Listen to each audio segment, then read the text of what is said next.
గీతం భూ బదలాయింపునకు వ్యతిరేకంగా ఫీల్డ్ విజిట్ వెళ్తామంటే అడ్డుకోవడమేంటని బొత్స మండిపడ్డారు. కబ్జాదారులకు పోలీస్ ప్రభుత్వం కాపలాగా ఉంటుందా అని నిలదీశారు.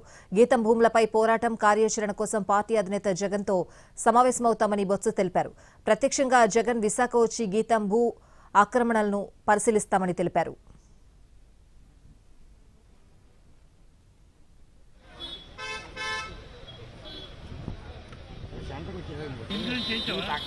పక్కనే ఉంటే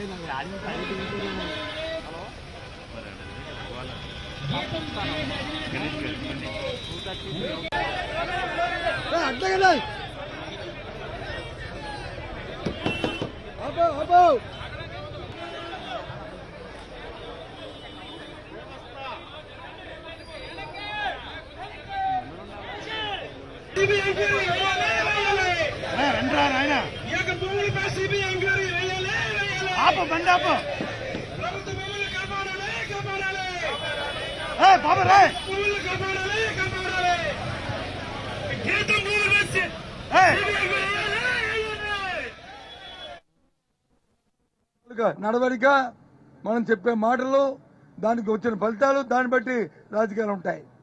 అంతేగాని ఆవేశాలు కవేశతో మాట్లాడిన మాటలు ఎన్ని మాటలు చెప్పారండి మీరు? మరి ఎందుకు ఇవాళ మాట్లాడలేదు? సాక్షాత్ విశాఖపట్నంలోనే దగ్గరలోనే మీరు ఉన్నారు.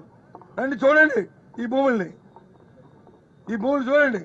ఎక్కడైనా ఈ బోర్డులు ఇంతకు ముందు పెట్టిన హెచ్చరిక పెట్టిన బోర్డులు ఉన్నాయా?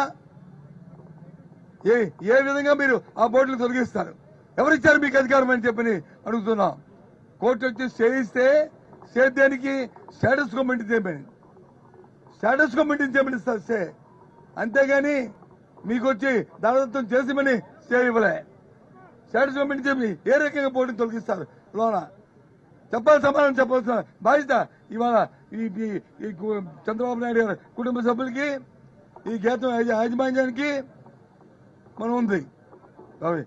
ఎన్నికల్లో ఓటు ఇచ్చి ఎమ్మెల్యే అయితే, ఎన్నికల్లో ఓటు ఇచ్చి ఎంపీ అయితే, ఎన్నికల్లో ఓటు ఇచ్చి మంత్రి అయితే, ఎన్నికల్లో ఓటు ఇచ్చి